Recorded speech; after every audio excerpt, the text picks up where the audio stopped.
बहुत ज़माना पहले की बात है। इस वक्त दुनिया में रंग ज्यादा थे, ख्वाबों में रोशनी ज्यादा थी और आसमान में रहने वाली परियां इंसानों के दिलों की धड़कनों को महसूस कर सकती थी। आसमान के सबसे ऊंचे हिस्से में एक ऐसा महल था जो किसी आम ईंट, लोहे या पत्थर से नहीं बना था। वो हल्की सुनहरी रोशनी, सुबह की नमी, शाम के बादलों और सितारों की किरणों से बना हुआ था। इस महल को सब सुनहरी बादलों का महल कहते थे। जब सूरज की पहली किरण इस पर पड़ती तो पूरा आसमान ऐसे चमक अलिफाटेता जैसे किसी ने नीले आसमान पर सोने की पगड़ी रख दी हो। इस महल में एक निहायत खूबसूरत, नर्म दिल और मेहरबान परी रहती थी जिसका नाम लारिया था। इसके सुनहरी बाल हवा में रेशम की तरह लहराते। इसके परों में वो चमक थी जो किसी चिराग से नहीं बल्कि दिल की रोशनी से निकलती है। आसमान के बुजुर्ग परी जो बरसों से दुनिया को देखते आए थे, लारिया पर बहुत भरोसा करते थे, इसलिए उन्होंने इसे एक बहुत नायाब और खास जिम्मेदारी दी थी। जमीन पर रहने वाले हर बच्चे के ख्वाब महफूज रखना। जब बच्चे सोते तो लारिया आसमान से नीचे उतरती, उनके ख्वाबों को रंगों से भरती, उनके डर दूर करती, दुआओं को सुनहरी बादलों पर लिखकर आसमान तक ले जाती। इसीलिए बच्चे पाकीज़ा ख्वाब देखते और सुबह खुश होकर उठते। मगर एक रात आसमान पर कुछ अजीब होने लगा। आसमान का आम नीला रंग धुंधला गया, हवा बोझल सी हो गई। ना सितारे चमक रहे थे, ना चांद अपनी पूरी रोशनी में था। लारिया ने जैसे ही ये तब्दीली महसूस की, इसका दिल घबरा उठा। वो फौरन तेजी से महल की तरफ उड़ी।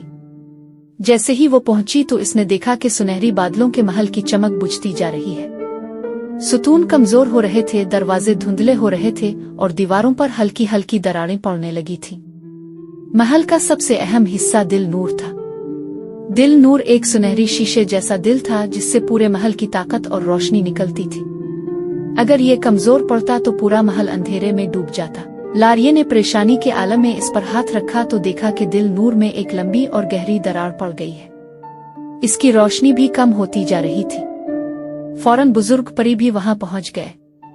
एक बूढ़े मगर रोशन चेहरे वाले परी मर्द ने कहा, दिल नूर तब टूटता है जब जमीन पर कोई बच्चा इतनी गहरी उदासी में मुब्तला हो जाता है कि इसका दर्द आसमान तक पहुंच जाए। लारिया ने हैरत से पूछा कि आखिर कौन सा बच्चा इतना उदास हो सकता है कि इसका गम पूरे आसमानी महल को जख्मी कर दे। बुजुर्ग परी ने लारिया की आंखों में देखा और कहा कि सिर्फ तुम ही इस बच्चे तक पहुंच सकती हो, क्योंकि तुम्हारे दिल में वो रोशनी है जो इस गम को खत्म कर सकती है। लारिया ने कुछ भी सोचे बगैर जमीन की तरफ परवाज की। जमीन पर एक छोटे से प्यारे गांव में एक छोटा लड़का रहता था जिसका नाम आरिब था। आरिब हमेशा हंसता खेलता रहता था, मगर अब कई दिनों से वो उदास था, ज्यादा बात नहीं करता था, खाना कम खाता था और रातों को जागता रहता था। इसकी माँ भी परेशान थी कि आखिर हुआ क्या है, मगर आरिब कुछ बताता नहीं था, बस खामोश रहता। असल बात ये थी कि आरिब का एक बहुत खास खिलौना घोड़ा खो गया था। ये खिलौना इसे इसकी नानी ने दिया था। नानी अब इस दुनिया में नहीं थी और आरिब के लिए वो खिलौना सिर्फ खेलने की चीज नहीं था बल्कि इसकी नानी की आखिरी निशानी था। जब वो घोड़ा गुम हुआ तो यूं लगा जैसे इसकी नानी के अल्फाज, उनकी प्यार भरी आवाज, हर चीज जैसे खो गई हो। वो हर जगह तलाश करता, हर दरख्त के पास, हर झरोके में, मगर घोड़ा नहीं मिला। इसी दुख में आरिब का दिल उदासी से भरा रहा। वो रोते रोते सो जाता और इसी की वजह से इसकी उदासी की लहरें आसमान तक जा पहुंची। इसी रात जब आरिब थके दिल के साथ सो गया, लारिया इसके कमरे में आता। इसके साथ हल्की सुनहरी रोशनी भी आई।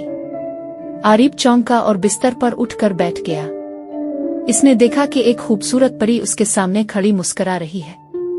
आरिब ने हैरत से कहा, अब क्या वाकई परी है? लारिया ने नरमी से जवाब दिया, हाँ आरिब, मैं तुम्हारी मदद के लिए आई हूँ। तुम्हारा दिल बहुत भारी है, बहुत उदास है। मुझे बताओ क्या हुआ है। आरिब ने नानी का जिक्र करते हुए खिलौना घोड़े की कहानी बताई। इसकी आंखों में आंसू बह निकले। लारिया ने इसकी बात सुनी और फिर कहा कि तुम्हारा खिलौना घोड़ा गुम नहीं हुआ, इसे जिरवाट जंगल ले जाया गया है। जिरवाट जंगल वो जंगल है जो सिर्फ सच्चे दिल वालों को दिखाई देता है और वो जंगल अपनी मर्जी से चीजों को संभालता और परखता है। आरिब ने फौरन कहा कि मैं वहां जाना चाहता हूँ, मुझे अपना घोड़ा वापस चाहिए। लारिया ने इसका हाथ थामा और दोनों सुनहरी रोशनी में लिपटे जिरवाट जंगल की तरफ रवाना हुए। जिरवाट जंगल में दाखिल होते ही आरिब ने हैरत से सांस खींची। दरख्त रोशनी से बने लग रहे थे, पत्तियां जैसे गीत गुनगुना रही थीं और रास्ते कभी सीधे तो कभी मुड़े हुए हो जाते थे। मगर जंगल में आगे बढ़ने के लिए 3 आजमाइशें जरूरी थी। पहली आजमाइश हिम्मत की थी। रास्ते में एक टूटा हुआ खौफनाक सा पिल था जिसके नीचे गहरी खाई थी। आरिब डर कर रुक गया। लारिये ने इसका हाथ पकड़ा और कहा, हिम्मत वो होती है जो दिल से निकलती है, तुम ये कर सकते हो। आरिब ने गहरी सांस ली और आहिस्ता आहिस्ता पिल पार करने लगा। जैसे ही वो पार हुआ पूरा पिल रोशन हो गया और जंगल ने इसकी हिम्मत को कबूल कर लिया। दूसरी आजमाइश मेहरबानी की थी। रास्ते में एक छोटी चिड़िया जख्मी पड़ी थी। इसके परों में खून था। आरिब फौरन भागा, इसे अपनी टोपी में रखा और पास के चश्मे से पानी लाया। इसने चिड़िया के पर साफ किए और इसे संभाल कर बैठा। चिड़िया ने जैसे ही सांस ली पूरा जंगल खुशी से रोशन हो गया। तीसरी आजमाइश सच्चाई की थी। एक बहुत बड़ा सुनहरी शेर उनके सामने आया। इसने गिरजती हुई आवाज में पूछा कि तुम इस घोड़े को क्यों ढूंढ रहे हो? क्या वो सिर्फ खेलने के लिए है? आरिब ने सच्चे दिल से जवाब दिया कि वो घोड़ा इसकी नानी की याद है। वो इसको खिलौने के तौर पर नहीं बल्कि मोहब्बत की निशानी समझता है। शेर ने इसकी सच्चाई को महसूस किया। इसके चेहरे पर नरमी आई और उसने रास्ता खोल दिया। जंगल के बीच में एक बड़े कदीम दरख्त के नीचे आरिब ने कुछ चमकता हुआ देखा। वो भागकर वहां गया तो देखा कि इसका खिलौना घोड़ा वहीं रखा है। इसने इसे सीने से लगाकर आंखें बंद कर ले। इसके आंसू बहने लगे मगर उन आंसुओं में सुकून था, खुशी थी। आसमान पर इसी लम्हे रोशनी फैल गई। दिल नूर की दरारें भर गईं और सुनहरी बादलों का महल पहले से ज्यादा रोशन हो गया। लारिये ने आरिब को बताया कि इसकी खुशी ने महल को बचा लिया है। आरिब ने इसका शुक्रिया अदा किया और लारिये ने कहा कि यादें कभी नहीं क्यों बस दिल से धुंधली हो जाती है। आज तुमने उन्हें जगा दिया है। आरिब घर वापस आया तो इसकी माँ ने पहली बार इसे मुस्कुराते देखा। इस रात वो सुकून से सोया और ख्वाब में लारिये ने इसे बताया कि जब भी तुम्हारा दिल रोशन होगा तुम्हें सुनहरी बादलों का महल दिखाई देगा। इस दिन के बाद आरिब कभी इतना उदास न हुआ। इसने अपनी नानी की यादों को मोहब्बत से संभाल कर रखा और हर इस बच्चे की मदद की जो उदास होता था। कहानी ये सिखाती है कि दुनिया की सबसे बड़ी रोशनी एक बच्चे के दिल की खुशी है जो न सिर्फ खुद को बल्कि दूसरों को भी रोशन कर सकती है। अगर आपको कहानी पसंद आई हो तो ड्रीम की दुनिया को सब्सक्राइब करना मत भूलिए। अगली बार हम लाएंगे एक नई जादुई कहानी या नज्म। वीडियो को लाइक और शेयर जरूर कीजिए। मिलते हैं अगली कहानी में।